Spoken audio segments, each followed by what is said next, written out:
வணக்கம் மக்களே. இன்னைக்கு நாங்க வந்திருக்கிற இடம் தஞ்சாவூர்ல பல வருடமா இயங்கிக்கிட்டு இருக்க ஒரு மராத்திய குடும்பத்தால் நடத்தப்படுகிற காமாட்சி விலாஸ் அசைவ உணவகம் தாங்க.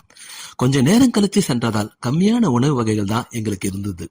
நாங்க இங்க சாப்பிட்டதுல குறிப்பா சொல்லணும்னா இவங்களோட கையெழுத்து உணவான விரால் மீன் குழம்பு, விரால் மீன் வறுவல் தாங்க. ஒரு மிதமான உப்பு புளிப்பு காரத்தோடு தஞ்சைக்குனே உரிய மீன் குழம்பு சுவையோடு வெகு ருசியா இருந்துச்சு. இந்த உணவகத்துக்கு வந்தா இது ஒரு கட்டாயம் சாப்பிட வேண்டிய உணவுன்னு சொல்லலாம். இதர உணவுகள்ல நாங்க இங்க சாப்பிட்டது சிக்கன் பிரியாணி.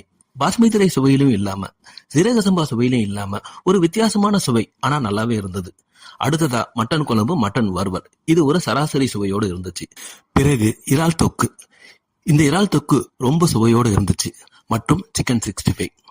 எல்லா உணவு சுவையும் ரொம்ப நல்லாவே இருந்துச்சு. குறிப்பா அந்த விரால் மீன் சாப்பாடு அசத்தலா இருந்துச்சு. நீங்க இங்க சாப்பிட்டு இருந்தா உங்க அனுபவத்தை கருத்துக்களா பதிவிடுங்க. இந்த பதிவை பார்த்த அனைத்து உள்ளங்களுக்கும் நன்றி, வணக்கம்.